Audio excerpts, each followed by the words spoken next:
اعوذ باللہ من الشیطان الرجیم بسم اللہ الرحمن الرحیم ان اللہ و ملائکۃ یصلون علی النبی یا ایھا الذین آمنوا صلوا علیہ وسلموا تسلیما۔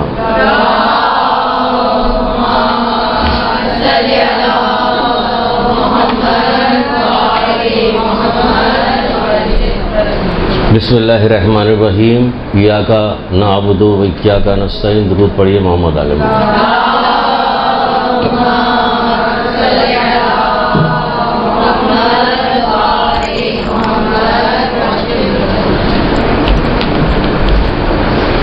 ابھی ماہ صیام کی آمد ہے، اس سلسلے میں کچھ گفتگو کرنی ہے۔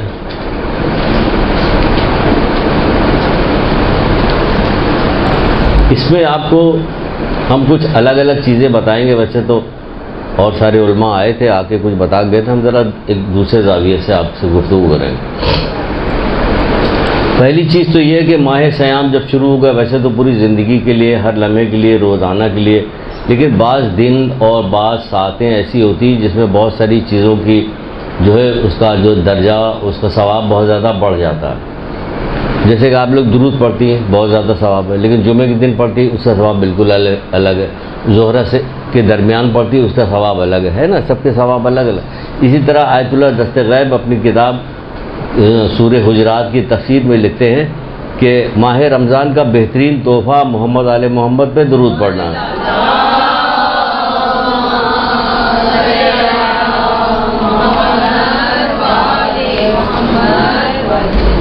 یہ بہترین تحفہ، یعنی اپنے تمام کام کے ساتھ اس کو بھی انجام دیتے رہیے گا، کیونکہ اس کو بہترین تحفہ قرار دیا گیا کہ یہ بہترین تحفہ ہے۔ اچھا، یہ ماہ صیام جو آ رہا ہے، اس سلسلے میں ایک شروع میں یہ بات سن لیجئے کہ زیادہ تر تو ہم لوگ انڈر پریشر ہو جاتے ہیں اپنے سارے معاشرے کے، کہ معاشرے میں کیا ہو رہا ہے، اسی کے اس میں چلنے لگتے ہیں، ہم لوگ بھی چلنے لگتے ہیں۔ کہتے ہیں نہیں کہ دیکھا دیکھی جو کچھ ہو رہا وہ سب کو کرنے لگتے ہیں۔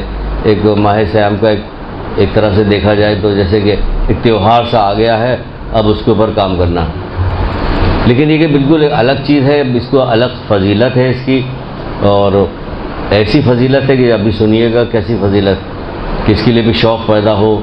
جیسا کہ بعض ائمہ کہا کرتے تھے، اگر لوگوں کو اس کا فائدہ پتہ چل جائے تو چاہیں کہ پورے سال ہم روزہ رکھیں، لیکن ایسی ممکن نہیں، رکھنے والے رکھتے بھی ہیں، کم سے کم 13، 14، 15 تو رکھتے ہی رکھتے ہیں ہر مہینے کی، جو چاہتے ہیں کہ آگے کی طرف فضیلت ملے۔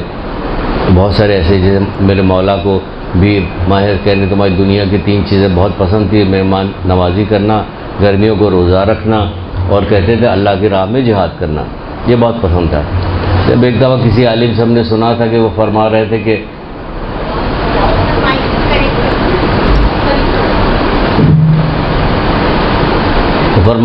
حضرت عیسیٰ کی والدہ حضرت مریم کا جب انتقال ہوا تو حضرت مریم سے حضرت عیسیٰ نے کہا کہ مادر گرامی، کیا آپ دنیا میں دوبارہ آنا چاہتی ہیں؟ اللہ اکبر، کہہ رہی ہاں، اس لیے آنا چاہتی ہوں کہ سردیوں میں نماز پڑھوں، گرمیوں میں روزہ رکھوں۔ ہم سے پوچھا جائے گا آپ دنیا میں دوبارہ واپس آنا چاہتے ہیں؟ اللہ معاف کرو بھیا، پروردگار ساتھ خیریت آ گئے، اب نہیں جائیں گے۔ جس مشکل سے دنیا میں زندگی گزار رہے ہیں، بس اللہ ہی جانتا ہے کہ کیسے گزار رہے ہیں۔ اپنے ایمان کو بچانا بالکل ایسے ہی کہ کانٹوں دار جنگل میں، گناہوں کے جنگل سے ہم گزر رہے ہیں، اور اپنے آپ کو بچانا بہت ہی مشکل کام ہوتا ہے، کہ بہت صبر کرنا پڑتا ہے۔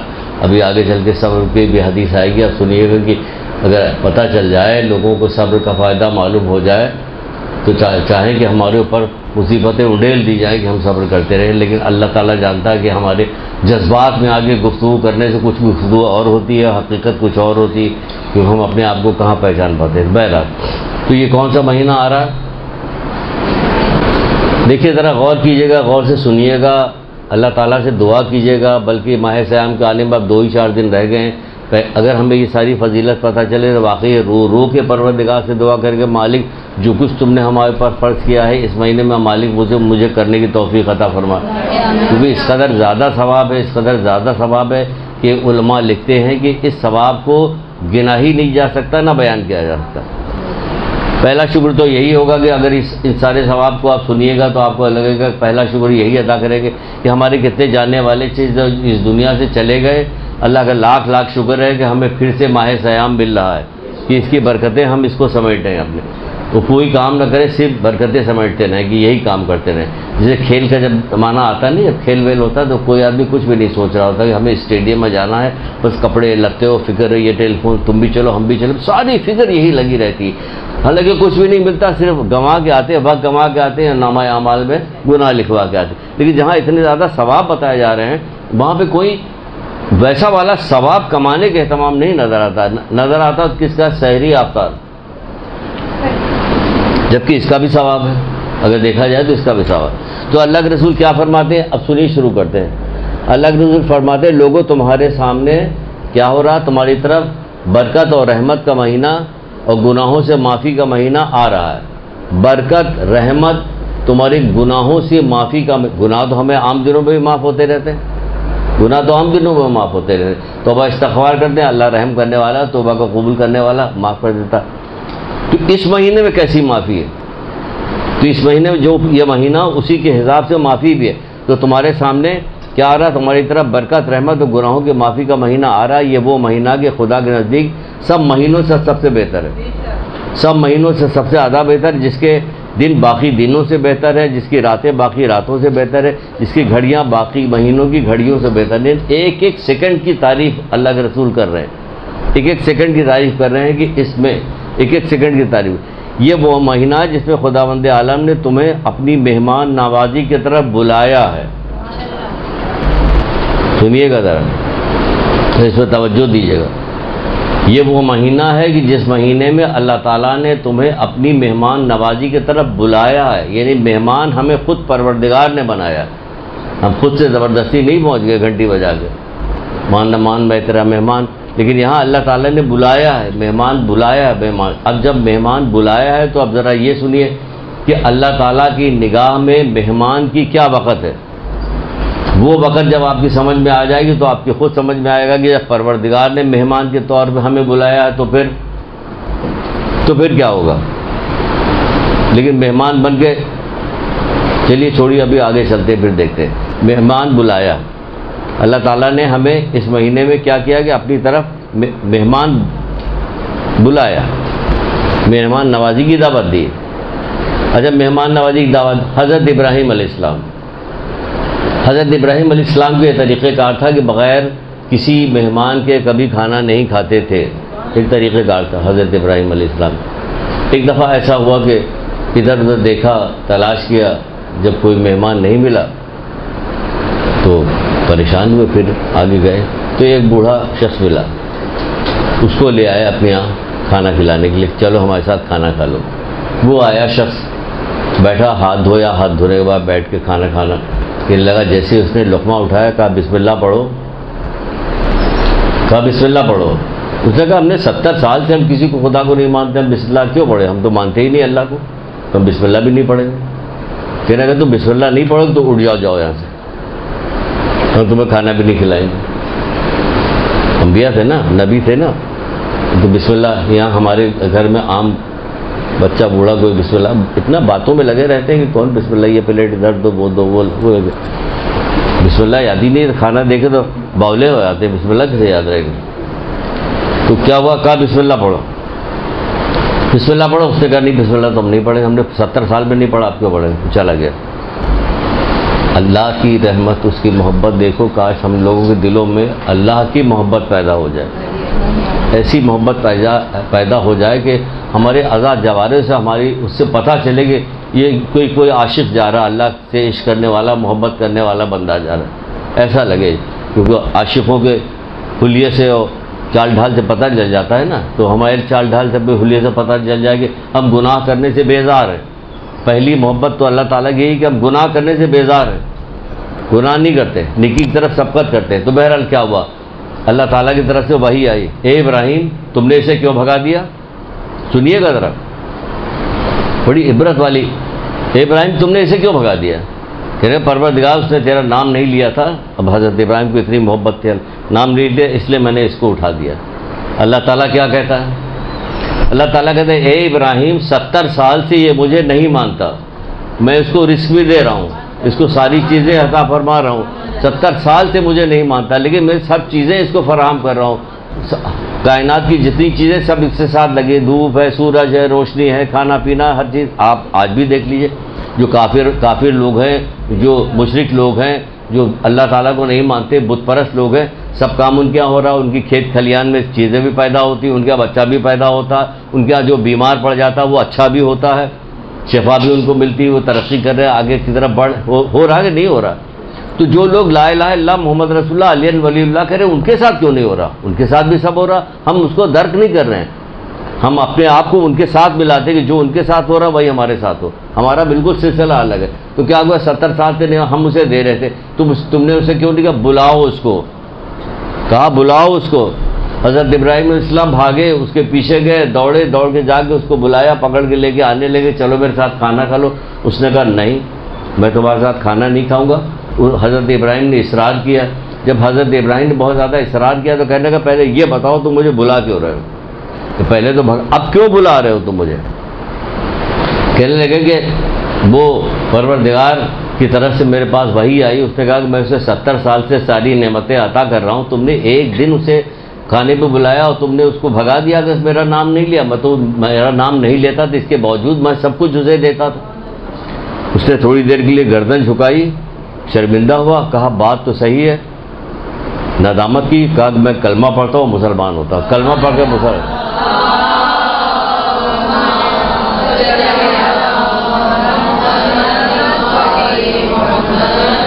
کلمہ پڑھ کے مسلمان ہو گیا.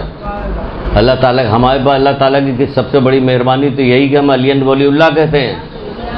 تو ہمیں تو اور زیادہ اس کی فرما برداری کرنی چاہیے کہ سب سے بڑا احسان تو ہمارے اوپر کیا گیا. پروردگار ہمیں مسلمان بھی بنایا، ہمیں محمد کی امت میں بھی رکھا، ہمیں علی ولی اللہ، ہمیں حضرت زہرا کے در کا غلام بھی بنایا. تو ہم کو تو سب سے زیادہ شکریہ ادا کرنا چاہیے. تو کیا ہوا کہ یہ کیا یہ ہے دیکھیں مہمان نوازی کا. یہ جب اس نے ہمیں مہمان بنایا خود تو پھر وہ ہمیں کیا دے گا؟ ابھی بتاتے کیا دے گا. مولا مشکل کشا حضرت علی علیہ السلام.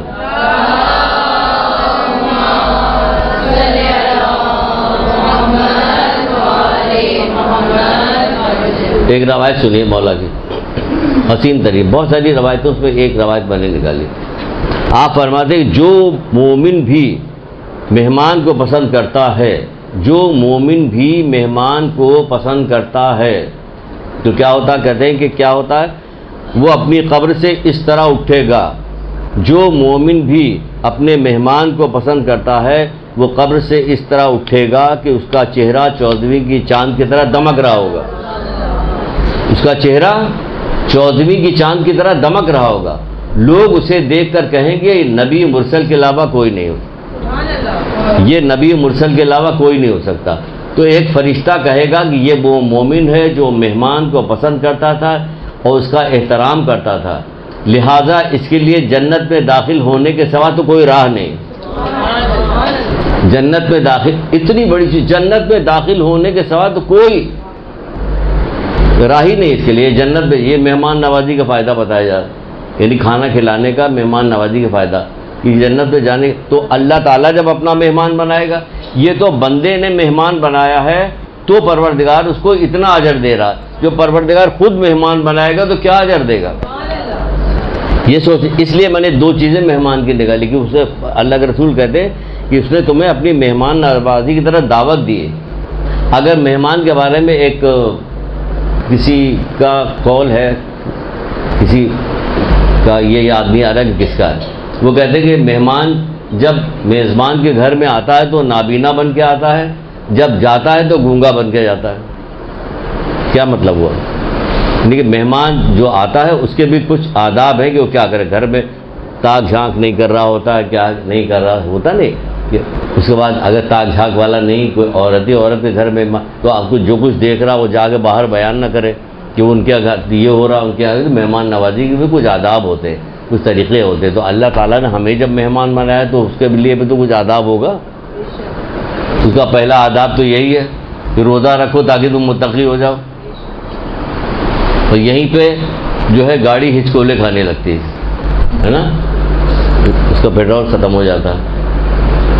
اصل مقصد یہی بتائے گا کہ کیا جائے. تو یہ روزے اللہ تعالیٰ نے ہمیں اپنا مہمان بنایا. اب مہمان بنایا تو کیا کیا دے رہا، سنیے کیا کیا دے رہا ہے.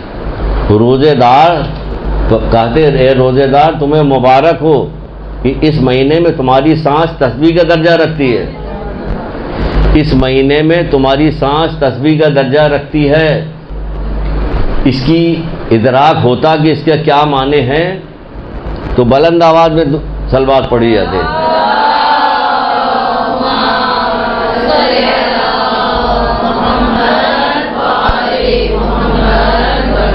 جب علماء سے پوچھا کہ یہاں پہ تسبیح سے کیا مراد، جب اللہ تعالیٰ نے کہا تسبیح کرتا ہے تو اس کی کیا مراد ہے، کہا اس سے مراد ہے سبحان اللہ۔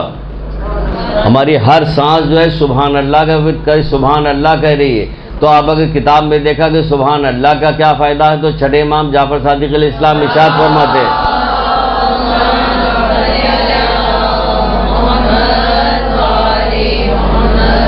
آپ فرماتے ہیں جس نے 100 دفعہ سبحان اللہ کہا اس نے ذکر کثیر کیا۔ تو آپ بتائیے کہ آپ 100 دفعہ یہ سانس کتنی دفعہ دن بھر میں کتنی سانس، ایک گھنٹے میں کتنی سانس لیتی ہیں آپ گن نہیں پائیے گا۔ تو آپ بتائیے کہ پورے ماہ سیام میں کتنی سانسیں ہیں اور کتنا سبحان اللہ کا کتنا ذکر کثیر ہم نے کیا، اس کا کتنا فائدہ ہمیں ہو رہا ہے۔ اس کے علاوہ بھی سبحان اللہ کے بہت زیادہ فائدے تو اسی پہ چلی جائے گی بات کہ سبحان اللہ پہ کیا ہوتا ہے، ایک درخت لگتا ہے اور اتنے باغات ہوتے ہیں، اس میں انواع اقسام کے پھل لگے ہوتے ہیں، اس کے اندر پوری دنیا کے جتنے بادشاہ ہیں سب لوگ اپنے خزانہ کا منہ کھولتے تب بھی اس میں کہ ایک درخت نہیں خرید سکتے وغیرہ وغیرہ بہت ساری چیزیں۔ کیا سبحان اللہ پہ ہمارے یہاں کیا لگایا گیا، جب کوئی مجلس میں جاتا ہے دیکھیے واہ واہ واہ واہ واہ واہ واہ سبحان اللہ کہو بھائی، فائدہ ہوگا اس میں فائدہ ہے، واہ واہ مت کرو۔ جو تمہاری سانس جو ہے کیا ہے، تسبیح کا درجہ رکھتی ہے۔ پھر کہا جاتا ہے کہ خداوند عالم نے روزے داروں کے حق میں دعا کرنے کے لیے فرشتوں کو موکل کیا، فرشتوں کو رکھا ہوا۔ کیوں کہ یہ روزے دار بھی ہے اور ہمارا مہمان بھی ہے۔ اب مہمان کی خاطر ہو رہی، کیسے خاطر ہو رہی، کہا جا رہا ہے اس مہمان کی ہر سانس جو ہے وہ عبادت میں تسبیح میں شمار کریں گے۔ اتنی خاطر تو حضرت ابراہیم کیا کوئی بھی نہیں کر سکتا تھا نا، اتنی خاطر کوئی نہیں۔ تو یہاں دیکھیے کتنی خاطر ہو رہی، ہماری سانس، مہمان آیا اس کی سانس عبادت میں شمار ہو رہی ہے۔ مہمان آیا تو اس کے لیے کیا کیا جا رہا ہے، فرشتوں کو موکل کر کے اس کے حق میں دعا کرو۔ ہم اگر کہیں بھائی آپ سب لوگ مل کے ہمارے حق میں دعا کیجیے گا کہ ہماری پریشانی دور، کسی نے کہا کہ ہم دعا کرتے ہیں کہ تمام مومنین مومنات کی سر کی بھی پریشانی جو سر لڑکی ان کا آمین، ہم کتنا خوش ہوں گے، کتنا کہیں گے واہ بھائی کتنے خوش، جبکہ یہاں مسلسل فرشتہ لگا ہوا ہمارے حق میں دعا کرنے کے لیے۔ ایک بار اور بھی فرشتہ لگتا ہے دعا کرنے کے لیے، وہ کب لگتا ہے ذرا بتائیے؟ جب کوئی مومن دوسرے مومن کے لیے دعا کرتا ہے تو فرشتہ اس کے حق میں دعا کرتا ہے۔ تو یہاں تو ہے خود بخود فرشتہ لگا دیا پروردگار نے کہ تم اس کے حق میں دعا کرو۔ کس کے؟ کہ روزے دار کے حق میں، کہ یہ ہمارا مہمان ہے۔ اور کیا کام ہوتا ہے، اور مہمان نوازی کیا کیا کی جا رہی پروردگار کی، سنتی جائیے اور خدا کا شکر ادا کرتی جائیے کہ اس نے ہمیں زندہ رکھا، صحت یاب، صحت میں ہے ہم، اور روزہ رکھ سکتے ہیں۔ شوق میں رکھیے، دعا کے ساتھ رکھیے کہ کوئی اس میں ناغہ نہ ہونے پائے۔ اس مہینے میں سونا بھی عبادت میں شمار ہوتا ہے، یہ لیجئے سونا عبادت میں شمار ہو رہا، نہیں خوشی ہو رہی۔ کبھی اور بھی سونا کسی اور مہینے میں بھی سونا عبادت ہوتی ہے؟ نہیں ہوتے نا، اس کا مطلب یاد نہیں ہے۔ جب بندہ وضو کر کے بستر پہ لیٹتا ہے تو ایسا ہے جیسے مسجد میں ہے، اور اس کے بعد جب بغیر وضو کے لیٹتا ہے تو ایسا لیٹتا ہے جیسے مردہ قبر میں ہے۔ تو بھائی ہم مسجد میں ہیں، کیا کر رہے ہیں، ہمیں عبادت میں شمار ہو رہا نا۔ اور ماہ سیام میں تو ہم ہر وقت عبادت میں ہیں، اور اگر وضو کر کے لیٹیں گے تو بھی عبادت ہو جائے گی۔ اور ایک جگہ آج ہی کہیں پڑھ رہے تھے، سن لیجئے، اسی بہانے وضو کا نام آ گیا تو سن لیجئے، وضو میں لکھا جائے جو وضو کرتے وقت اللہ کا ذکر کرتا ہے وہ وضو نہیں کرتا، غسل کرتا ہے، وہ وضو پورا غسل بن جاتا ہے۔ اللہ اکبر، اللہ اکبر، کہ وہ وضو نہیں غسل بن جاتا ہے جو اللہ کا ذکر کرتا ہے۔ تو اللہ کا ذکر کرنے کے لیے وضو میں کیا کہا گیا، انا انزلنا پڑھیے، شروع میں پڑھیے، بیچ میں پڑھیے، آخر میں پڑھیے، پھر جب وضو کر چکیے تو آیت الکرسی۔ تو آپ بتائیے کہ اتنی ساری چیز پڑھے تو آپ کو تو غسل ہو گیا۔ اب یہ نہیں ہوگا آپ غسل ہی نہ کریں کہ ہم نے جب وضو کر لیا، جانے دو، اس میں بتایا گیا ثواب غسل جیسا ملے گا، ٹھیک ہے نا۔ ایک درود پڑھیے محمد علیہ۔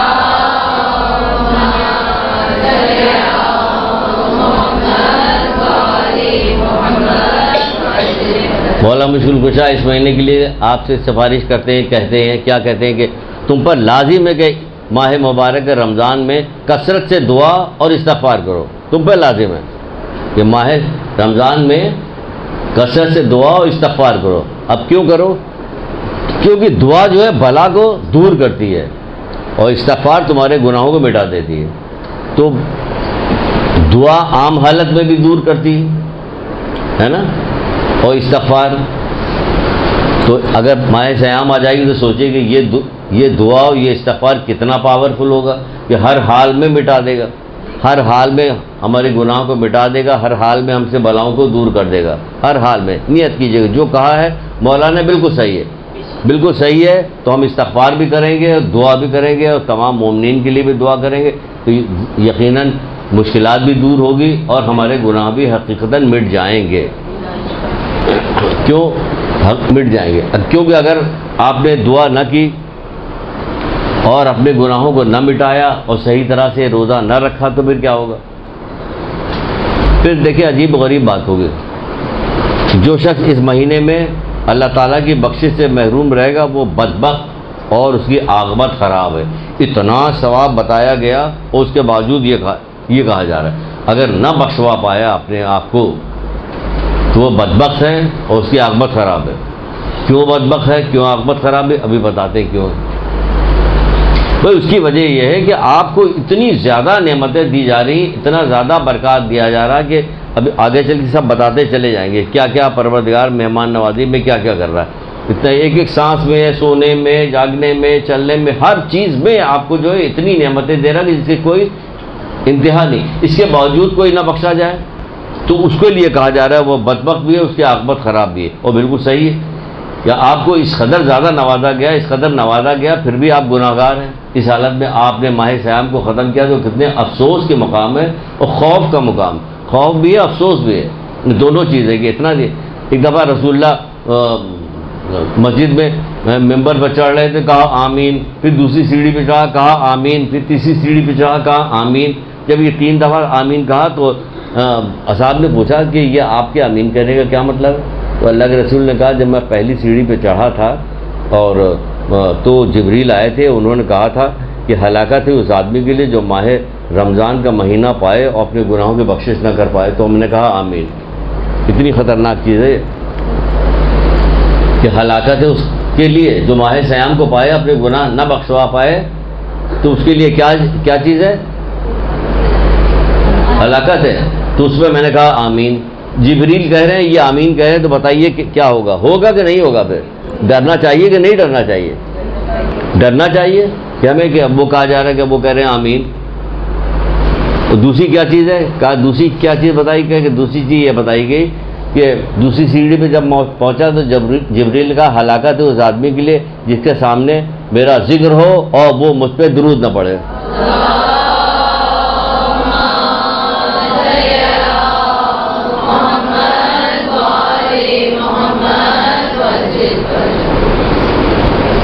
درود پہ ایک آدھ حدیث اور سن، جب درود آ گیا تو اس بہانے سے سن لیتے ہیں کیونکہ ویسے بھی فائدہ ماہ سیام میں فائدہ ہے. جو شخص کہے کہ خداوندہ محمد علیہ محمد پر رحمت نازل فرما تو خداوند عالم اس کو 72 شہیدوں کا ثواب عطا کرتا ہے. 72 شہیدوں کا ثواب عطا کرتا ہے اور وہ گناہوں سے اس طرح الگ ہو جاتا ہے جیسے وہ آج ہی ماں کے پیٹ سے پیدا ہوا. اگر یقین کے ساتھ کہتے ہیں تو کیا ہو، ہے نا، ایسے ہی ہو جائے نا تو پھر کتنا فائدہ ہو گیا. ہم کون سا دن ایسا گزرتا ہے جس میں محمد علیہ محمد پر درود نہیں پڑھتے تو ہمیں 72 شہیدوں کے ثواب بھی مل رہا ہے اور اس کے بعد روزانہ ہم نئے سرے سے پیدا ہو رہے ہیں اور پھر آستین چڑھا کے گناہ کرنے لگتے ہیں نا. اصرار نہ کریں، گناہوں پہ اصرار نہ کریں. پھر تیسری سیڑھی پہ کیا ہوتا ہے کہ جب تیسری سیڑھی پہ پہنچا میں تو جبریل نے کہا کہ اس آدمی کے لیے جو ماں باپ یا دونوں میں سے بڑھاپے میں کسی ایک کو پائے، ماں باپ کو یا بڑھاپے میں دونوں میں سے کسی ایک کو پائے اور اس کی خدمت کر کے جنت حاصل نہ کر سکے تو اس کے لیے ہلاکت ہے. تو آپ نے کہا آمین. اتنی اہم ترین چیز ہے. ہلاکت ہے اس کے لیے، اس آدمی کے لیے جو ماں باپ یا دونوں میں سے کسی ایک کو بڑھاپے میں پا کے اس کی خدمت کر کے جنت حاصل نہ کر سکے. تو میں نے کہا آمین. آج کل بہت یہ رواج خراب ہو گیا، ڈراموں کی وجہ سے، فلموں کی وجہ سے یا کسی اور وجہ سے معاشرے میں، اس کی وجہ کہ اولاد کی نگاہ میں ماں باپ کی ویسی قدر رہ نہیں گئی. وہ مجبور سمجھتے ہیں. جہاں پہ مجبور نہیں، ویسے نہیں عزت کرتے کہ نہیں ہمیں عزت کرنی چاہے کچھ بھی ہو جائے، ایسے نہیں ہوتے. مجبوری درجے کرتے ہیں. اگر کوئی مجبوری ہے تو، اگر مجبوری نہیں تو وہ بھی نہیں کرتے. حالانکہ اس قدر اس کا نقصان ہے کہ کوئی حد اور انتہا نہیں، کہ ماں باپ کی خدمت نہ کرنے کا کتنا نقصان ہے. وہ ایک حضرت موسیٰ علیہ السلام نے پروردگار سے کہا، کیا پروردگار سے کہا، مالک میرا فلاں شہید دوست کہاں ہے، میرا فلاں شہید دوست کہاں ہے؟ تو پروردگار نے کہا وہ جہنم میں ہے. حضرت موسیٰ کہہ رہے ہیں پروردگار میرا فلاں شہید دوست کہاں؟ کہ جہنم میں. کہ کیوں وہ جہنم میں کیوں؟ کہ وہ ماں باپ کی نافرمانی کرتا تھا. اب بتائیے، وہ شہید دوست ہے، وہ ماں باپ کی نافرمانی کرتے تھے. تو کیا اگر کسی سے گفتگو ہو رہی تو میں نے اس سے کہا کہ خدا کا شکر بھیجو کہ ہم رسول خدا صلی اللہ علیہ وآلہ وسلم کی امت سے ہیں.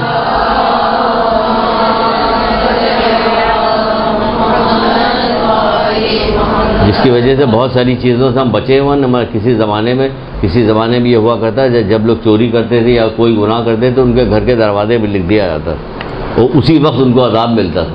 ان کے کسی کے بعض لوگوں کے ماتھے پہ لکھ دیا جاتا کہ یہ گناہ کر رہے ہیں. تو سمجھے کتنی خطرناک چیز ہے.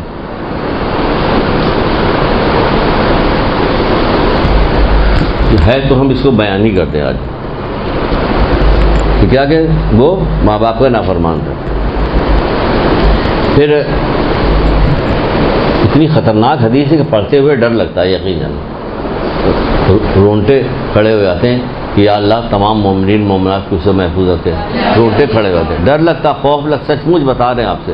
ایسی نہیں کہ ہم کوئی گفتگو کرنے میں کوئی بات کو ویسا پیدا کرنے کے لیے کریں. رسول خدا صلی اللہ علیہ وآلہ وسلم نے فرمایا،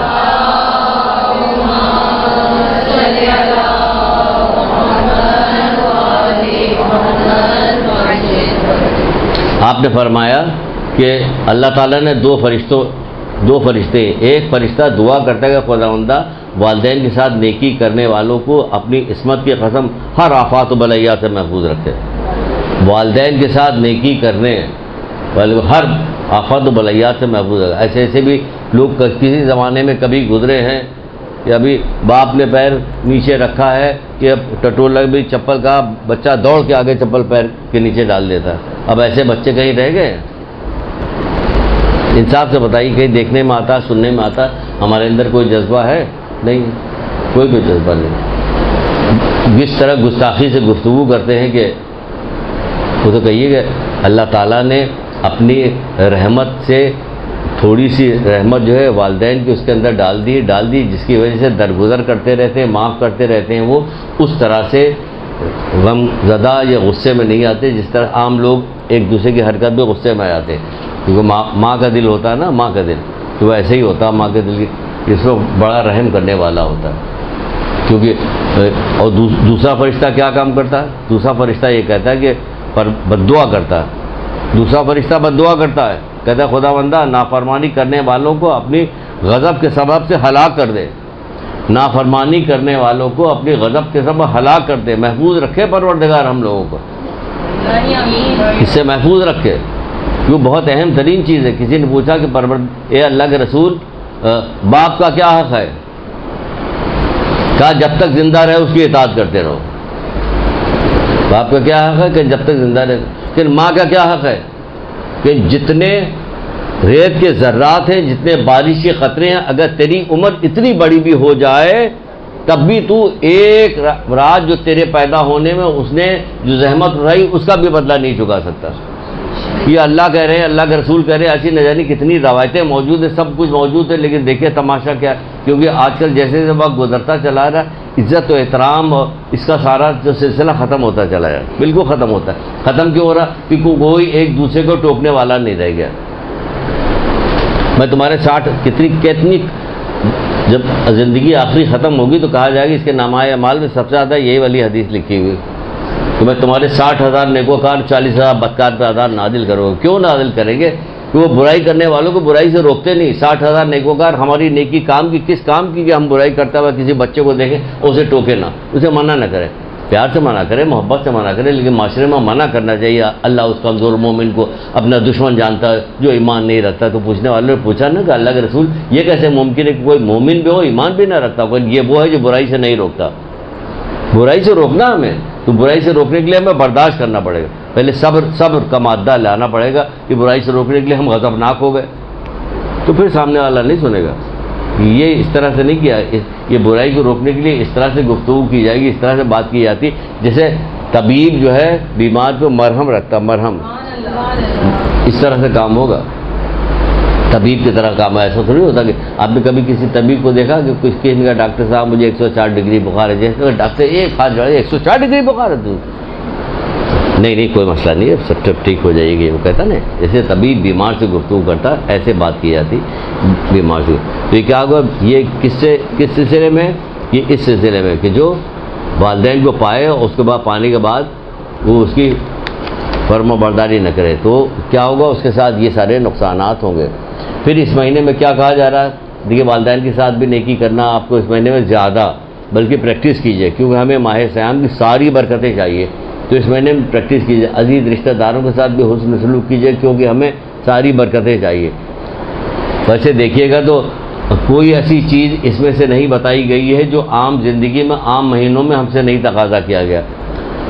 تقوی کا تقاضا تو سارے مہینے میں کیا گیا کہ گناہوں سے بچتے رہو, ہمیشہ کہا گیا. اس میں خصوصیت کے ساتھ کہا جا رہا ہے ماں باپ کے ساتھ حسن سلوک ہمیشہ کرنا, اس میں خصوصیت کے ساتھ کہا جا رہا ہے رشتہ داروں کے ساتھ حسن سلوک ہمیشہ کرنا. تو اس طرح جتنی نیکیاں بتائی گئی ہیں وہ سب اس مہینے میں بھی کرنی ہے. لیکن کیا ہے, اس کی جو ہے وقت اتنی زیادہ بڑھ جاتی ہے, اس کا ثواب اتنا بڑھ جاتا ہے کہ اگر لوگ کوئی عام زندگی میں تھوڑی بہت کوتاہی کر رہے تھے اس میں وہ کوتاہی نہیں کرے گا. کیا قرآن آپ لوگ روزانہ نہیں پڑھتی ہیں؟ پڑھتی ہیں قرآن روزانہ, لیکن اس میں کیا شوق دلایا گیا, اس میں اگر ایک آیت پڑھیے گا تو پورے قرآن کا ثواب ملے گا. اس سے زیادہ فائدے کی بات کیا ہوتی ہے, ایک آیت پڑھی کا جاؤ بیٹا تمہارا قرآن ختم ہو گیا. تو یہاں یہی کہا جا رہا ہے, حدیث میں باقاعدہ لکھا ہوا جو شخص اس ماہ مبارک میں قرآن مجید کی ایک آیت کی تلاوت کرے گا تو اس کا ثواب دوسرے مہینوں میں ختم قرآن کے برابر ہوگا. ختم قرآن کے برابر ہوگا, دوسرے مہینے میں ختم قرآن کے برابر ہوگا. یہ کیا ہو رہا, یہ کیوں ہوا کہ ہم نے اللہ تعالیٰ نے ہمیں اپنا مہمان بنایا ہوا, اس لیے کیسی کیسی سہولتیں دے رہا. ورنہ ایک پورا قرآن ختم کرنے میں کتنا وقت لگتا ہے آپ لوگوں کو, کہ ہم لوگ پڑھیں گے تب بتائیں گے نا آپ کو, ہم پڑھتے ہی نہیں تو وقت کہاں سے بتائیں گے. ہم پوچھ رہے ہیں کہ کتنا وقت لگتا ہے کہ ہم نے پورا پڑھا ہی نہیں, ہم کہاں سے بتائیں آپ. تو بہرحال جب دیکھیں اس نے مہمان بنا کے بلایا تو کیا کام کر رہا ہے, وہ یہ کام کر رہا ہے کہ قرآن کی ایک آیت پڑھنے کا ثواب ہمیں کیا کر رہا ہے کہ پورے ختم قرآن کا ثواب عطا کر رہا ہے. ختم قرآن کا ثواب کوئی معمولی نہیں ہے, یہ آپ سمجھ لیجئے. جب ابو ذر غفاری مسجد میں گئے تھے تو حضرت علی علیہ السلام اس روایت کو بیان کرتے ہیں,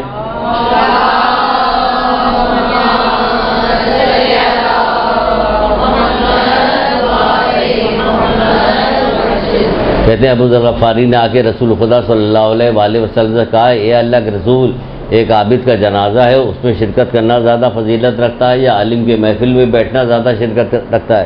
تو کیا بتایا تھا, یہ کیا چیز نکل رہی اس میں سے؟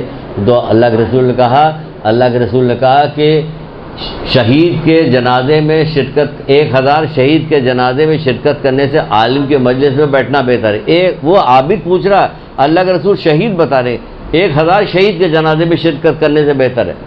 اس کے بعد بتایا اتنے غزوات سے بہتر ہے, اتنے اس سے بہتر ہے, حج سے عمرے سے بہتر ہے, رات بھر نمازیں پڑھنے, دن بھر روزہ رکھنے اور پورے ایک قرآن ثواب کرنے سے بہتر ہے. تو جب انہوں نے یہ کہا پورا ایک قرآن ختم کرنے کا ثواب سے بہتر ہے تو ابو ذر غفاری حیرت میں پڑ گئے, اللہ کے رسول ایک پورا قرآن ختم کرنے سے افضل ہے. لیکن ہمارے سامنے جو ایک پورا قرآن ختم کرنے کی بات آئی تو ایسی کوئی تعجب خیز بات نہیں ہوئی کہ ہم اس کی فضیلت کو اتنا زیادہ نہیں سمجھتے. لیکن جب ان کے سامنے ذکر ہوا تو وہ حیران رہ گئے, کہہ رہے اللہ کے رسول کیا ایک پورا قرآن ختم کرنے کا ثواب ہے؟ کہ 12000 قرآن ختم کرنے کا ثواب. کیا سمجھتے ہو عالم کے محفل میں بیٹھنے سے؟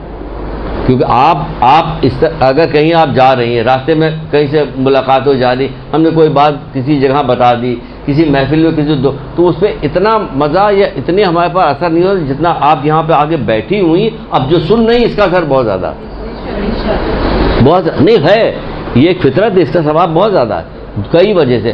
سب کے سب اسی نیت سے بیٹھے ہوئے, اتنے سارے لوگوں کا جو بیٹھے ہوئے ان کے ساتھ سارے فرشتے ہیں, وہ سب نیکی لکھ رہے ہیں, فرشتے سارے نیکی لکھ رہے ہیں, اور برائی لکھنے والے فرشتے سے اونگ اونگ کے گر رہے ہیں بیچارے کے, ہمیں کچھ لکھنے کا موقع ہی نہیں مل رہا ہے نا. یہی ہو رہا تو 1000 تو یہ قرآن اس مہینے میں کیا ہے, پورا قرآن ختم کرنے کا ثواب ملے گا ایک آیت کے پڑھنے سے. انشاءاللہ امید ہے کہ آپ لوگ ضرور پڑھیے گا, چلتی پھرتی میں پڑھیے گا, بہت ساری چیزیں پڑھیے گا. تو ایک آیت کا ثواب, بہت سارے لوگ تو کہتے ہیں کہ ہم تو کسی ایک آیت کو پکڑ لیا, بسم اللہ الرحمن الرحیم بسم اللہ الرحمن الرحیم, پورے دن میں 2-3 تسبیح پڑھ رہے, نہیں کیسے قرآن ختم کرنے کا ثواب مل گیا مجھے, یہ سارا چیز بھی کرتے رہے. کوئی چھوٹی چھوٹی اللہ الصمد, چلیے یہی پڑھ رہے ہیں اللہ, تو اللہ الصمد کے پورا قل واللہ احد پڑھ ڈالو بھائی, اتنی کیا جلدی پڑھی ہوئی ہے. لیکن بہرحال جس آدمی کو جتنا موقع ملتا ہے, جس کے اس کے یقین پیدا ہو گیا کہ ہمیں ثواب ملے گا, وہ کرتا ہے. تو انشاءاللہ امید ہے کہ آپ لوگ بھی کیجیے گا. پھر کہا جا رہا ہے کہ اس مہینے میں اپنے مسکین فقیر کو صدقہ دو. صدقہ دینے کا بھی اس مہینے میں بہت زیادہ ثواب بتایا گیا, صدقہ دینے کا بہت ثواب بتایا گیا. تو مولا چھٹے امام جعفر صادق علیہ السلام کیا کہتے ہیں,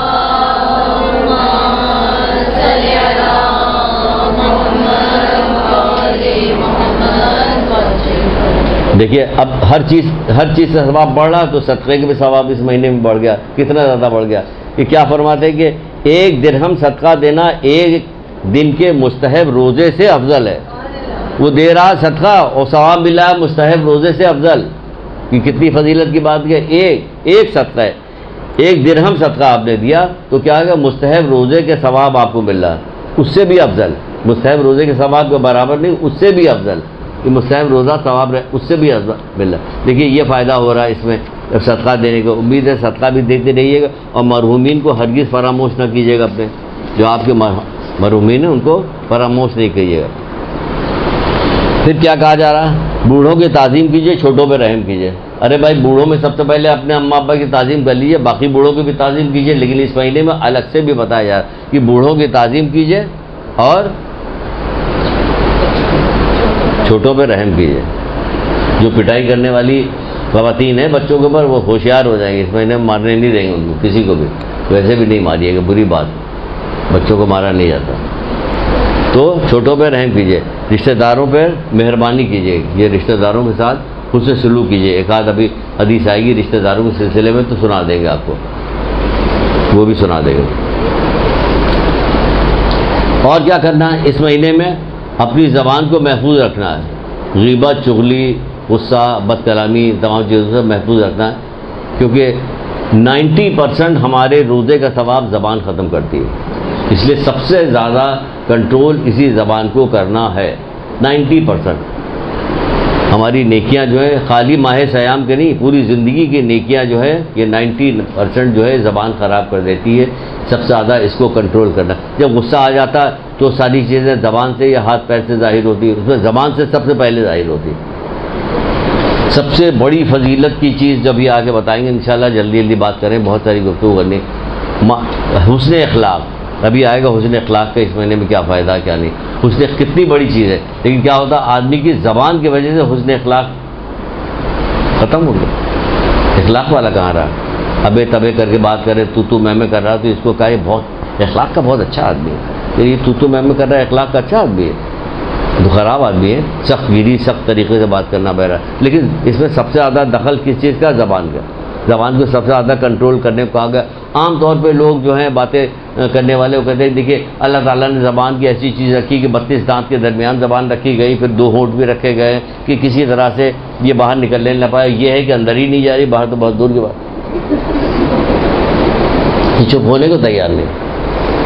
وہی چیز ہے کہ جو بند کی جا سکتی ہے. منہ کو بند کر لیجیے بند ہو جائے گا, آنکھوں کو بند کر لیجیے تو بند ہو جائے گا. لیکن سماعت ایک ایسی چیز ہے یہ ہمیشہ کھلی رہتی. کچھ تو عبرت حاصل کرو, کچھ تو نصیحت سنو. تم تو اس سماعت سے پتہ نہیں کیا کیا چیزیں لے رہے ہو, سوائے اس کی نصیحت حاصل کرنے کی, اور تو کوئی چیز نہیں لے رہے. تو معراج پہ جب رسول اللہ صلی اللہ علیہ وآلہ وسلم گئے تھے,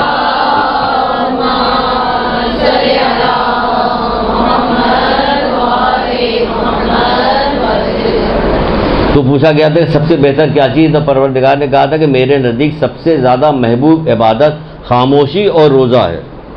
سب سے زیادہ محبوب عبادت خاموشی اور روزہ ہے. روزہ تو اس نے مہمان بنا لیا اپنا آپ کو، اب اس میں خاموش بھی ہو جائیے تو اس کو محبوب تو ہے ہی. ایسے بھی دو اللہ تعالیٰ کی دو چیزیں شامل ہو گئی جس سے وہ محبت کرتا ہے، یعنی خاموشی بھی آ گئی اور ماہ صیام میں روزہ بھی آ گیا. تو سب سے زیادہ محبوب کیا چیز ہے؟ کہ خاموشی اور روزہ رکھنا. اور اب دیکھیے کہ اگر روزہ خاموش نہ رہے تو کیا نقصان ہوگا؟ یہ نقصان ہوگا کہ جو شخص روزہ رکھے اور اپنی زبان کو نہ روکے، جو شخص روزہ رکھے اور اپنی زبان کو نہ روکے، ہر آدمی کے کنٹرول میں ہے. اگر آپ چاہیے قصد کر لیجئے، ارادہ کر لیجئے تو ہرگز زبان نہیں چل سکتی، ہرگز زبان نہیں کھل سکتی. لیکن آپ کا ارادہ ہونا چاہیے کہ نہیں، جیسے کوئی بات نکل جائے فوراً اپنے آپ کو ٹوکیے کہ یہ میں نے کیا کیا، میں نے تو وعدہ کیا تھا کہ نہیں. اگر اپنے آپ سے وعدہ پورا نہ کر سکے دوسرے سے کیا وعدہ پورا کیجیے گا؟ اپنے آپ سے وعدہ کیجیے کہ نہیں، میں زبان تو میری نہیں ہے، زبان شیریں ہوگی ہماری. تو کیا کہا جائے؟ جو شخص روزہ رکھے اور اپنی زبان کو نہ روکے تو وہ اس کے مانند ہے کہ نماز کے لیے کھڑا ہو اور قرات نہ کرے. نماز کے لیے کھڑا ہو قرات نہ کرے، چپ چاپ کھڑا ہو. تو وہ کیا کہا جائے کہ میں کیا کروں گا کہ اس کے قیام کو، کیا کہنے میرے پروردگار سے، کہتا کہ میں اس کے قیام کو تو اجر دوں گا لیکن اس کو عبادت کا ثواب نہیں دوں گا. کیا کہنے میرے، پھر ہم تو کہتے کچھ بھی نہیں مانتے، جاؤ تم خیرت نہیں کر رہے ہو. لیکن وہ کہہ رہے ہیں ہم اس کے قیام کا اجر میں دوں گا لیکن اس کے عبادت کا اجر نہیں دوں گا، کیونکہ اس نے زبان کو کنٹرول نہیں کیا، زبان کو نہیں روکا. روکا جاتا کسی زبان روکا جاتا کہ زبان اتنی علم پھیلایا جاتا، کہا جاتا ہے زبان کی کچھ تو اثر ہوتا ہے لوگوں کے اوپر. کہا جاتا ہے کہ اگر کسی چیز میں نحوست ہو سکتی ہے تو وہ زبان ہے. اصول کافی کی ایک روایت ہے کہ اگر کسی چیز میں نحوست ہو سکتی ہے تو وہ زبان ہے. یہ سب سے زیادہ نحوست والی چیز کہتی ہے زبان ہے، اور سب سے زیادہ فائدہ پہنچانے والی چیز بھی زبان ہے. لا الہ الا اللہ محمد رسول اللہ علیہ ولی اللہ فائدہ نہیں پہنچا رہی ہے. اللہم صلی علی محمد وآل محمد فائدہ نہیں پہنچا رہی ہے.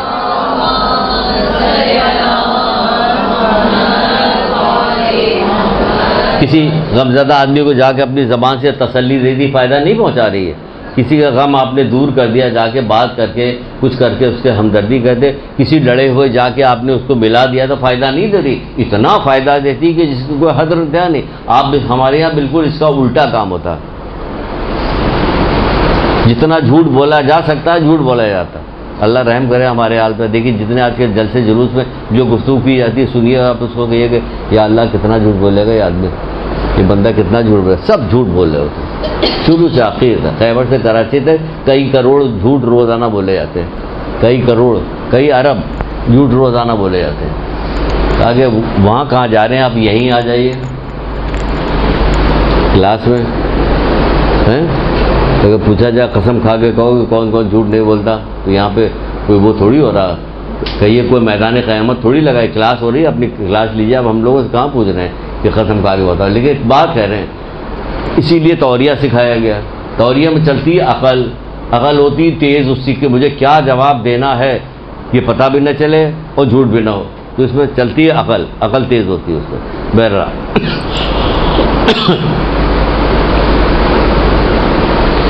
خبردار بد زبانی سے بچتے رہو، کیونکہ خداوند عالم کو کسی بد زبان اور بدگو شخص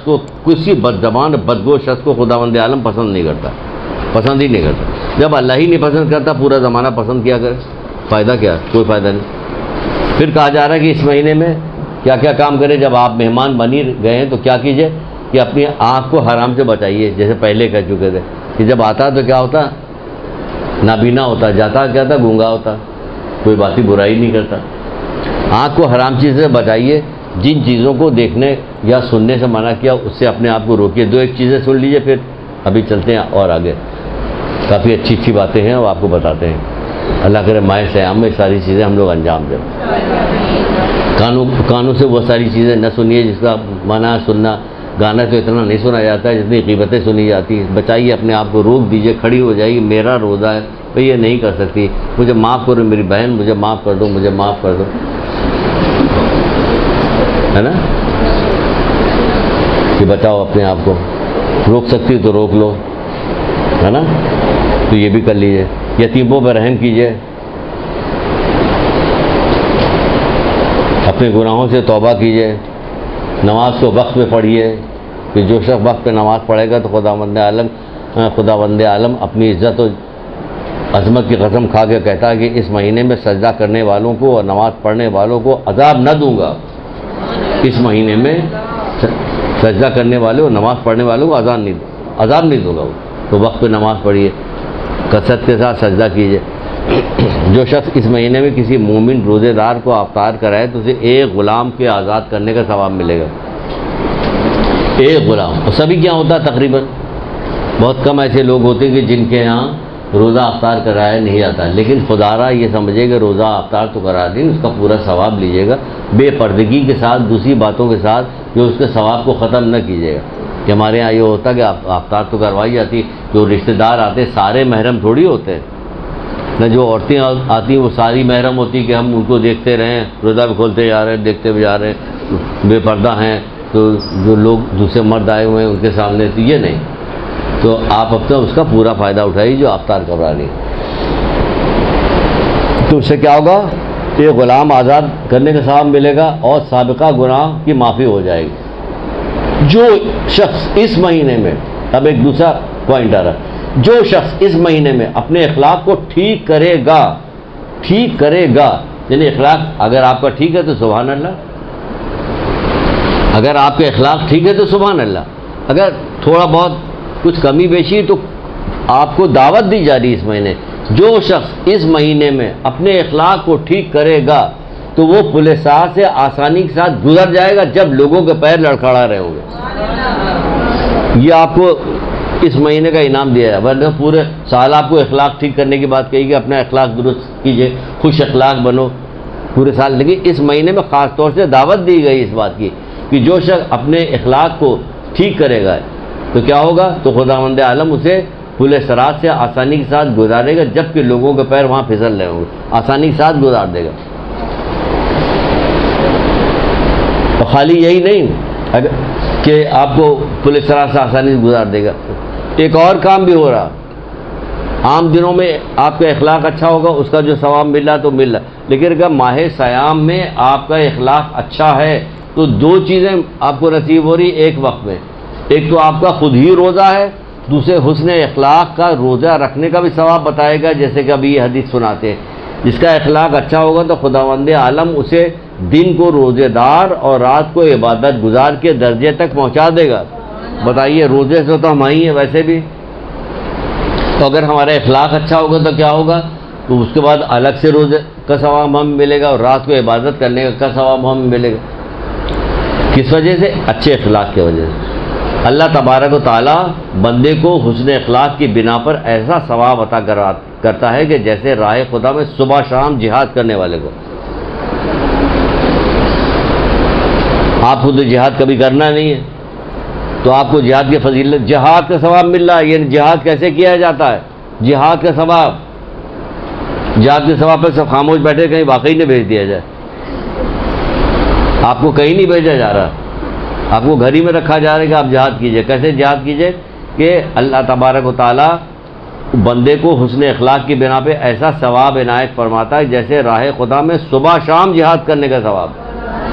اتنی دیر میں سمجھ میں آیا.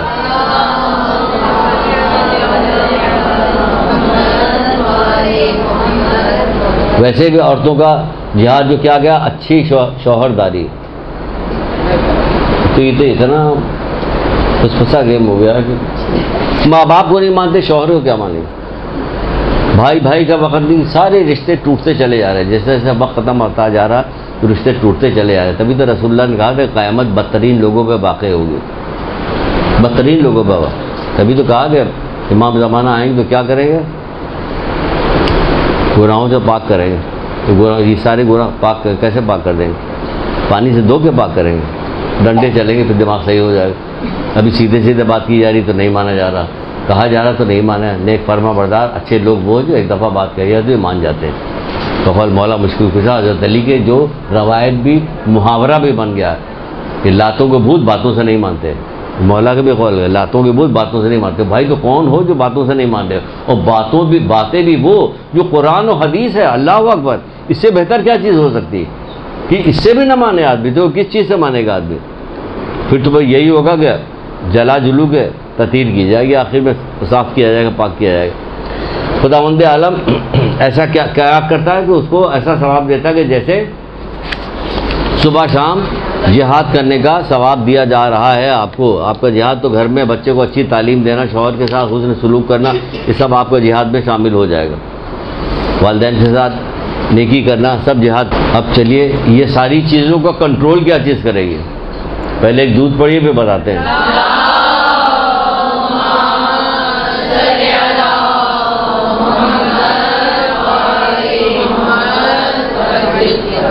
بتائیے ان تمام نیکیوں کو، تھوڑی سی نیکی کو کی بتائی گئی، ایک ایک حدیث سنائی گئی کہ وقت نہ گزر جائے، ورنہ ہر نیکی کو نہ جانے کتنی حدیثیں سنائی جا سکتی.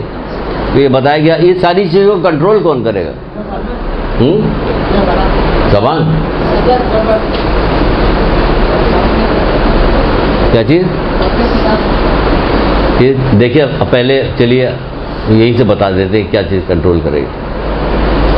کہا جاتا ہے کہ جب میت کو قبر میں رکھا جاتا ہے، شروع یہاں سے کرنے والے تھے، پھر میں نے کہا کہ جیسے پہنچیں گے فوراً میت و قبر کہیں گے یہ آ گئے کے اندر آ جائے گا، بابو فوراً شروع ہو گئے. ورنہ ارادہ یہی تھا، یہیں سے شروع کریں گے، جیسا کہ رسول خدا صلی اللہ علیہ وآلہ وسلم نے بتایا.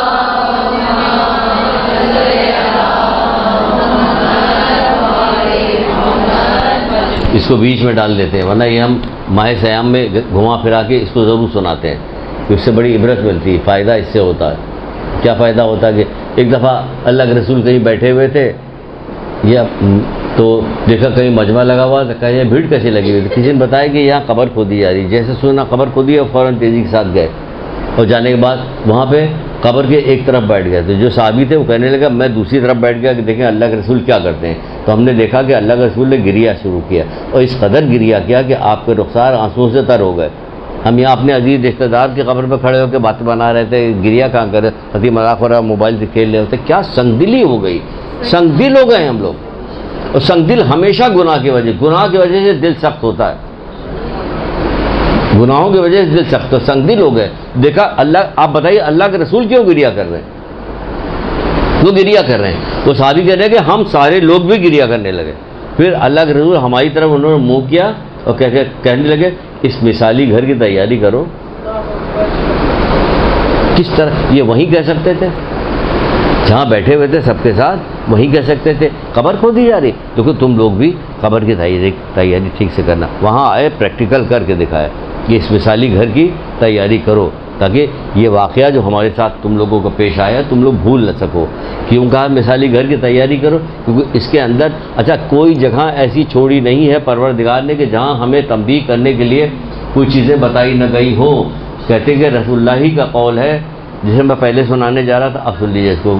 قول ہے کہ آپ فرماتے ہیں کہ ہر رات کو ملک الموت آواز دیتا ہے، ہر رات کو ملک الموت آواز دیتا ہے. اگر کوئی ادھر ادھر کی آواز سنائی دے جائے تو یہ نہ سمجھے کہ ملک الموت پکار رہا ہے، تو وہ دوسرے طرح کی آواز ہوگی. یہ سنا کے آپ لوگوں کو وہ کہتے ہیں ڈرا رہے ہیں مجھے، کوئی بچے اکیلے ماں باپ ہیں نہیں گھر میں کہیں گئے ہوئے تو وہ اور ڈرے، تو یہ سب مسئلہ پیدا ہو جائے گا نا. تو یہ ڈرنے کی ضرورت نہیں. ملک الموت مومن کے ساتھ بہت زیادہ شفیق مہربان ہوتا ہے. تو کیا کہتے ہیں اللہ کے رسول کہ ہر رات ملک الموت جو ہے آواز دیتا ہے. کہتا ہے کہ آج تم جب بتائی گئی، یعنی جتنی ہولناکیاں تمہیں بتائی جا چکی سب اپنی آنکھوں سے دیکھ چکے ہو، ساری ہولناکیاں اپنی آنکھوں سے. آج بتاؤ تم کس چیز پہ رش کرتے ہو. یعنی اب وہ بتا رہا اللہ کے رسول ہم لوگوں کو اطلاع دے رہے ہیں شوق دلانے کے لیے کہ جس چیز پہ یہ لوگ رش کر رہے ہیں تم زندہ ہو تو یہ کام کر ڈالو. ورنہ ایسا نہ ہو کہ کل تم جاؤ وہاں پہ تو تم بھی رش کرو، یا آئے کاش میں ہوتا. کس چیز پہ رش کرتے ہو؟ کہ نہیں لوگ مسجد میں جا رہے ہیں ہم نہیں جا سکتے. اب انہیں پتہ چلا وہاں پہ جانے کے بعد کہ مسجد میں جانے کا کتنا ثواب ہے، تو وہ کہہ رہے کہ کاش میں زندہ ہوتا تو مسجد میں جاتا، نماز پڑھنے کے لیے مسجد میں جاتا. ایک عالم تھے، نام مجھے نہیں یاد آ رہا، مرجے تھے بس. کسی اپنے عالم دوست کے خواب میں آئے تو کہنے لگے کہ آپ کا کیا مقام ہے تو انہوں نے بتایا سب صحیح ہے، بہترین سب کیا کیا دنیا میں دوبارہ واپس آنا چاہتے ہیں؟ تو کہہ رہے دنیا میں ہاں اگر میں دوبارہ واپس آیا تو ایک کام کروں گا، پہلے میں ایک دفعہ زیارت عاشورہ پڑھتا تھا، اب 2 دفعہ پڑھوں گا۔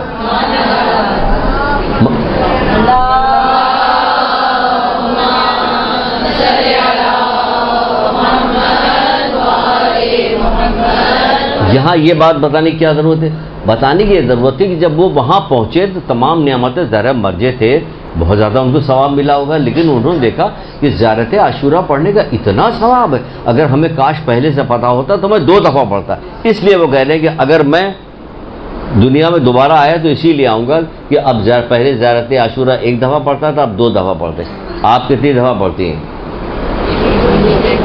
ماشاء اللہ ماشاء اللہ ماشاء اللہ ماشاء اللہ، سبحان اللہ سبحان اللہ۔ ایک درود پڑھیے محمد علیہ۔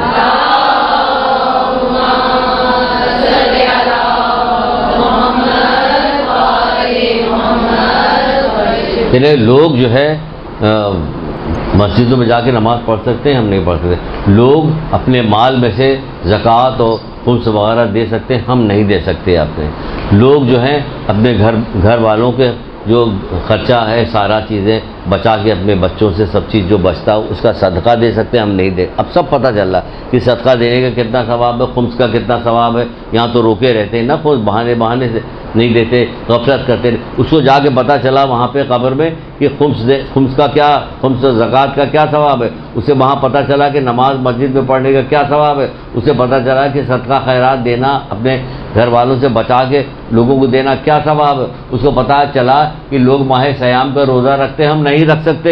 اسے اب پتہ چلا، اب یہاں جو ہم رکھ سکتے ہیں تو ہم یہ سننے کے بعد خدا کا شکر ادا کریں، پروردگار ہم زندہ ہیں۔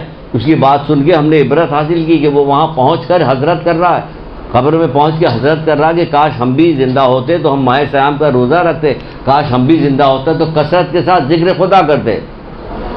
نہیں وہاں پتہ چلا کہ ذکر خدا کی کیا فضیلت ہے۔ فضولیات بات کیا کرتی، تسبیح ہاتھ میں لیجیے، پڑھیے کیا ہوا، کیا چیز آپ نے ہاتھ میں لی؟ یہ پرس لیا ہوا، گاڑی کی چابی یوں نچاتی ہوئی جا رہی، اس سے پتہ چل رہا ہے پتلون پہنے ہوئے کہ معلوم ہوتا بہت ماڈرن، یہ ماڈرن ہے جو تسبیح پڑھ رہی ہے نا۔ کہ آپ بتائیے حضرت سلیمان کتنے ماڈرن تھے کہ ان کا تخت ہوا میں اڑ رہا تھا میلوں لمبا، تو کس قدر ماڈرن آج کوئی ہے ایسا؟ جب تک وہ پنکھا نہ چلے، جہاز نہ چلے، وہ پیچھے ویل نہیں کھلا، فلانا ہوا، نیچے گرا جا کے اور جتنے آدمی سے ہلاک ہو گئے، یہ ہو رہا ہوتا کہ وہ پہلے بارش ہونے لگی تو وہ وہاں لاہور میں اتار لیا گیا، اسلام آباد میں نہیں ہوتا، ہنگامہ مچ گیا کہ سر ہم کو یہاں کے ہوتا ہے، یہ طرح طرح کے وہ ان کا کیسے چل رہا تھا، ان کا تخت میں کوئی پنکھا نہیں چل رہا تھا، کوئی آواز نہیں آ رہی تھی، شور نہیں بچ رہا تھا، کان پڑی آواز نہ سنائی دے، ہے نا۔ لینڈنگ کے وقت کوئی کچھ نہیں کرنا پڑا تھا، چل رہا تھا، چاروں طرف جن ہوئی سب اس تخت پہ بیٹھے ہوئے تھے، پرندے سایہ کیے ہوئے تھے۔ جب ایک دہقان نے کہا کہ داؤد کے بیٹے سلمان کو کیسی اچھی سلطنت پروردگار نے دیا، سبحان اللہ، تو جب حضرت سلمان کے کان تک بات پہنچی، کہا تخت کو نیچے اتارو، تخت نیچے آ گیا کہ ایئر پاکٹ میں پھنس رہا تھا تو ہچکولے کھا رہا تھا، نہیں کوئی نہیں، آرام سے نیچے چلا گیا، اللہ تعالیٰ کی طرف سے ہے نا، آرام سے نیچے چلے گا۔ دہقان کے پاس پہنچے اور کہا کہ اگر بارگاہ رب العزت میں ایک دانہ تسبیح کا قبول ہو جائے تو سلیمان کی سلطنت سے کہیں افضل ہے، سلیمان کی سلطنت سے کہیں افضل ہے۔ تو وہ کہہ رہا کہ ہم اس مہینے میں ذکر خدا نہیں کر سکے، ہم یہاں پہ آئیں تو لوگ ذکر خدا کر رہے ہیں، ہم نہیں کر سکتے، موقع غنیمت ہے، اس مہینے سے شروع کر دیے، طے کر لیجئے کہ مجھے فلاں ذکر تو کرنا ہی کرنا مرتے وقت تک۔ پھر وہ پابندی جو ہے وہ ذکر خود آپ کو پابندی لگائے گا، وہ ذکر کے اندر اتنی پاور ہے کہ وہ پابندی خود لگائے گا۔ تو کیا کہا جا رہا ہے کہ اب اس پہ کام کرنے والی سب سے زیادہ چیز، کارآمد چیز کیا ہے جو آپ کو تمام چیزوں کو سمیٹ کے لے کے چلے گی؟ اس میں اپنا کارآمد کی چیز کیا ہے وہ سنیے، کیا چیز کارآمد ہے؟ اس میں بھی وہی وہ آتی ہے، قبر ہی آتا ہے۔ قبر میں کیا ہوا؟ بندہ جب قبر میں جاتا ہے، یہ بہت اچھی روایت ہے، بہت خوبصورت روایت ہے، بہت مزہ آئے گا، اور آپ کہیے گا آپ یہ کیوں کریں، روایتوں سے ساری خوبصورت ہوتی، محمد آل محمد کا کلام سارا ہی خوبصورت ہوتا ہے نا، سب کچھ۔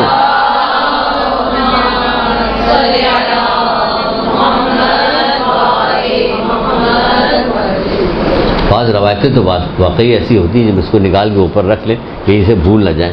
باقی جب پڑھا تھا، جب پہلی دفعہ پڑھا تھا، ایسا بےتاب ہوتا کیسے جا کے مولا کے قدموں پہنچ کے بوسہ دے اس کا. کیا بہترین بات مولا آپ نے کہی، لیکن ابھی اسی ضمن ہے، آگے چل کے بتاتے ہیں. تو کیا ہوا، جب بندہ قبر میں جاتا تو نماز اس کے داہنی طرف ہوتی ہے، زکوٰۃ اس کے بائیں طرف ہوتی ہے، اور نیکی اس کی سایہ فگن کیے رہتی ہے. نیکیاں زیادہ نیکی کرو، نیکیاں سایہ فگن کیے ہوتی ہے. اور صبر ایک گوشے میں کھڑا رہتا ہے. اللہ اکبر، کیا بلند ترین چیز ہے صبر، ایک گوشے میں ہوتا ہے. اور کہتا ہے جب منکر نکیر سوال کرنے کے لیے آتے ہیں تو کہتا کہ اگر نماز اور نیکی اور دوسری چیز سے کہتا ہے، زکوٰۃ سے کہتا ہے، اگر تم اس میت کی حفاظت کر کے بچا نہیں سکتے ہٹ جاؤ، میں اس کے لیے کافی ہوں. ہٹ جاؤ، میں کافی ہوں اس کے لیے. اللہ اکبر، کیا چیز؟ صبر کہتا ہے ہٹ جاؤ میں کافی ہوں. کون کہتا ہے؟ صبر. اور ہمارے پاس سے کیا چیز نہیں کہ بس صبر ہی نہیں. یہ ساری نیکیوں کا دار و مدار صبر پہ ہے. صبح اٹھ کے نماز پڑھیے، وہ یا بچہ آپ کو تنگ کر رہا ہو تو زبان کو روکنا ہے، یا والدین کے ساتھ آپ کو گفتگو کرنی ہے تو حسن اخلاق، تو جھوٹ نہیں بولنا، تو زباندار. ہر چیز کا تعلق صبر سے ہے. تبھی تو 5ویں امام محمد باقر اسلام نے پڑھ رہا ہے.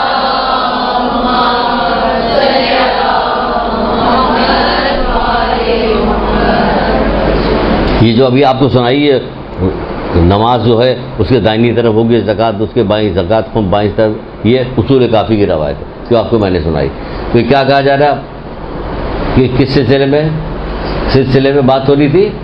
صبر کے بارے میں، کہ صبر ہوتی صبر کا. تو 5ویں امام کہتے ہیں کہ ایمان کا سر کا دھڑ سے وہی تعلق ہے جو ایمان کا صبر سے تعلق ہے. صبر و ایمان ایک ساتھ ہے، ایک گیا دونوں گیا، یعنی سر گیا تو دھڑ بھی بیکار ہوئی. جس طرح سر اور دھڑ کا ایک دوسرے سے تعلق ہے، اسی طرح ایمان اور صبر کا ایک دوسرے سے تعلق ہے. ایمان اور صبر کا بس جتنا آپ کا صبر زیادہ ہوگا اتنی آپ کا ایمان اچھا ہوگا، اتنی آپ سے گناہ کم ہوگا، کیونکہ صبر کریں گے آپ. بڑی اچھی روایتیں بھی سنا رہے ہیں آپ کو. اور یہ آپ کو صبر جو کرنا ہے تو کوئی مجبوری درجے نہیں کیا جائے گا صبر کرنا، جلدی سنتی جائیے. امام زین العابدین اسلام ارشاد فرماتے ہیں،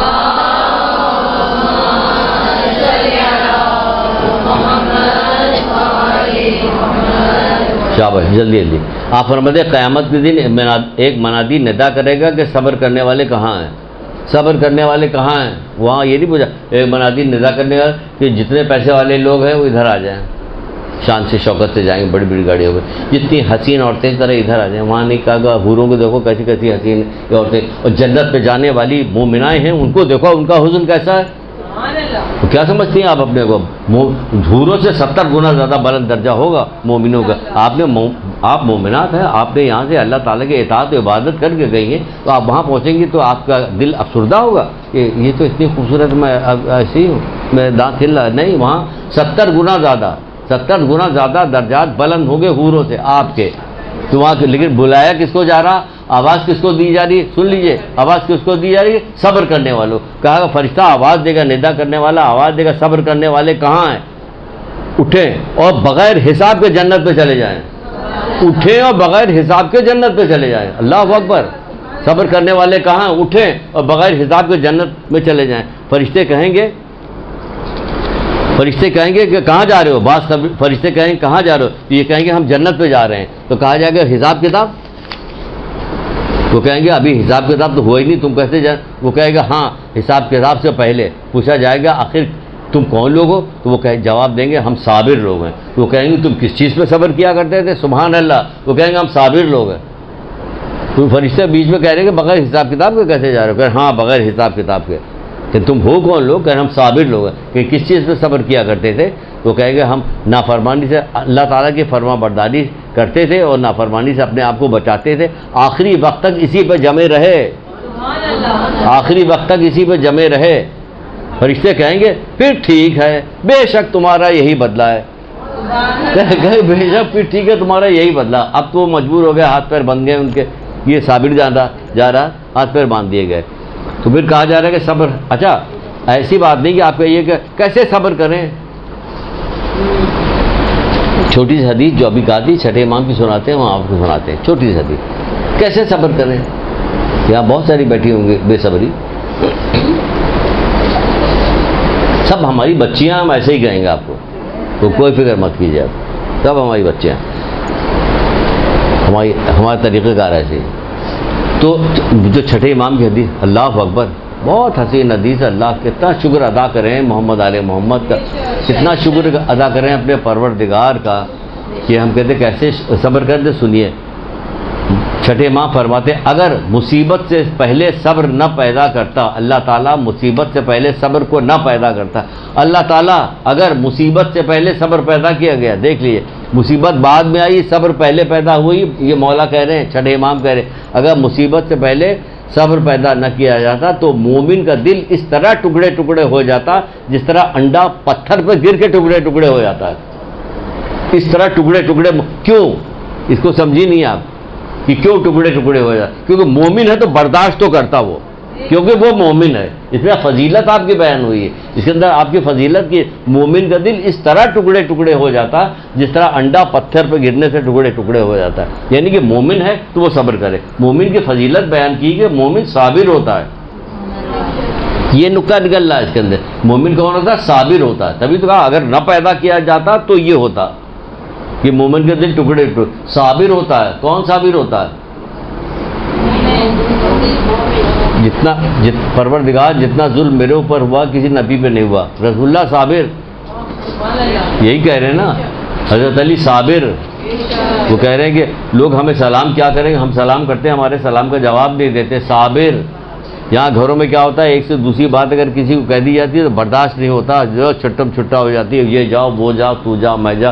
وہ کہہ رہے ہیں کہ مومن کی فضیلت بیان کی گئی کہ ایسا صبر کرتا، کیونکہ مومن ہوتا ہی صبر کرنے والا ہے، کہ اگر صبر کو پیدا نہ کرتا تو اس کا دل ٹکڑے ٹکڑے ہو جاتا، جیسا انڈا پتھر پہ گر کے ٹکڑے ٹکڑے ہو جاتا ہے۔ یہ مومن کی فضیلت بیان کی گئی کہ اتنا زیادہ صبر کرنے والا، تو اللہ تعالیٰ نے پہلے ہی صبر کو پیدا کر دیا۔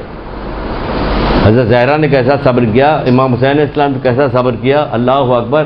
اب دیکھیے کیسا صبر کیا، تمام کیا بتائیں، بہت ساری چیزیں، وقت نہیں ہے کیسے بتایا جائے، ورنہ اولاد کی جو بات آئی تھی تو جو ذاکرائیں ہیں، جو ذکر کرنے والی خواتین ہیں، وہ خود سجدہ کریں، خدا کا شکر ادا کریں کہ ان کو ایسی پروردگار نے توفیق دی کہ وہ ذاکرائیں، لیکن کیا کریں، تربیت بھی تو کیجیے کسی کی۔ والدین کے اوپر اتنے والدین کے ساتھ اتنی نافرمانیاں ہو رہی، کون سے مجلس میں کون سی ایسی جگہ آتی ہے جہاں کون سی ایسی چیز ہے جو ہم آپ کو بتائیں، کبھی خاص طور سے کلاس لیں کہ کون سی ایسی جگہ جو اخلاقیات کی کوئی چیز نکلتی نہیں نکلتی اخلاق۔ 18 سال کا کڑیل جوان جب سینے پہ برچھی لگی تو ایڑیاں رگڑ رہا ہے، تو جب کتنا شدید پیاسا تھا کہ پہلے آیا تھا بابا سے کہہ رہا بابا ایک گھونٹ، کیا ان کو نہیں پتا تھا کہ پانی نہیں ہے؟ وہ پتا تھا کہ پانی ہے، لیکن ایک گھونٹ پانی مل جائے گا تو مولا نے اپنی زبان دی کہ بابا آپ کی تو مجھ سے زیادہ پیاسے ہیں، کانٹے بھری ہوئی زبان ہے آپ کی۔ تو کیا کیا کہ عقیق دیا، منہ میں رکھ کے گئے۔ آپ کو دیکھ چکے تھے باپ کتنا پیاسا، آنکھوں سے بھی دیکھ چکے تھے، صبح سے شام تک لاشیں اٹھاتے ہوئے لا رہے ہیں۔ تو پھر کیا ہوا، ایڑیاں رگڑنے لگے، جب نکلا تو تمام جتنے شہداء تھے سارے کے سارے آواز دے رہے تھے میری مولا میری مدد کیجئے، مولا میری مدد کیجئے، میں جا رہا ہوں۔ لیکن واحد حضرت علی اکبر اسلام سے جنہوں نے مولا کو بلایا نہیں، کہا کہ میرا آخری سلام لے لیجئے، یہی کہا نا، یہی سنا ہے نا آپ نے۔ اس سے کیا معنی نکلتے، باپ کی اتنی زیادہ عزت کہ آخری وقتوں میں کیسی شدت کے ساتھ تکلیف ہوگی، کیسے پیاسے ہوں گے، کیسے کلیجے میں برچھی لگی ہو، لیکن اس کے باوجود عزت دیکھیے کہ باپ کی کیسی کر رہے تھے، کہ اتنی بھی زحمت نہیں دینا چاہ رہے، جبکہ مولا کس طرح سے گئے یہ آپ کو پتا، آگے بات بڑھاتے ہیں، لیکن ہم بتا رہے ہیں کہ دیکھیے کہ کیا چیز نہیں نکل سکتی، کیا چیز نہیں بتائی جا سکتی، بہت ساری چیزیں۔ وقت ذرا سا کم ہے اس لیے اس کو میں چھوڑ رہا ہوں، آگے کی طرف بڑھتا ہوں۔ تو کیا کہا جا رہا ہے، یہ کہا جا رہا ہے کہ صبر کرنے والے کہاں ہے، پھر صبر کو رسول خدا صلی اللہ علیہ وآلہ وسلم نے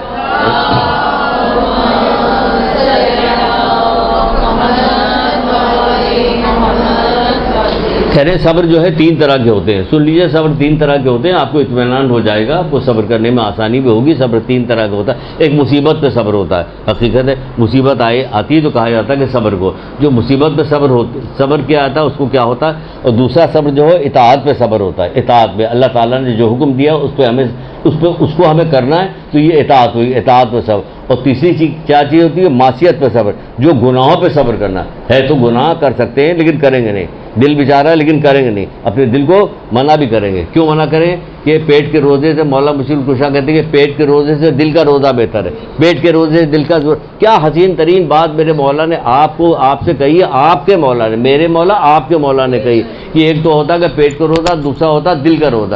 دل کا روزہ کیسے ہوتا؟ دل کا روزہ ایسے ہوتا کہ دل میں کوئی خیال گزرا نہیں، یہ دل تک میں برے خیال نہیں آنے دیتے، دل تک میں برے خیال نہیں آنے دیتے، جس کے بارے میں چھٹے امام جعفر صادق علیہ السلام کہتے ہیں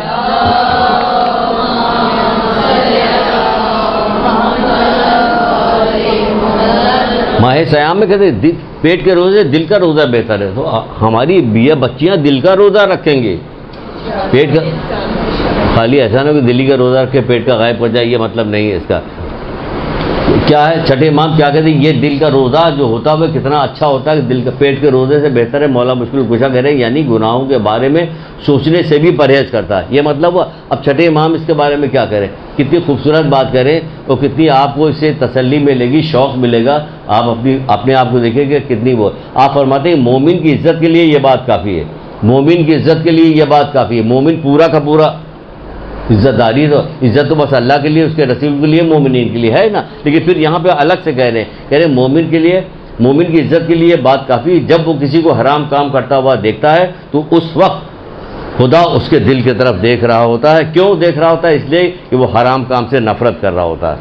سبحان اللہ، حرام کام سے نفرت کر رہا ہوتا ہے مومن۔ ہر وقت جب آپ کسی کو برا کام کرتے ہوئے دیکھیں تو آپ کے دل میں نفرت پیدا ہو، تو اس وقت اللہ تعالیٰ آپ کے دل کی طرف دیکھ رہا ہوتا ہے۔ اور چھٹے امام فرماتے ہیں کہ مومن کی عزت کے لیے یہ بات کافی ہے کہ اللہ تعالیٰ آپ کے دل کی طرف دیکھ رہا ہے۔ جب اس نے آپ کے دل کی طرف دیکھا تو کیا ہوا؟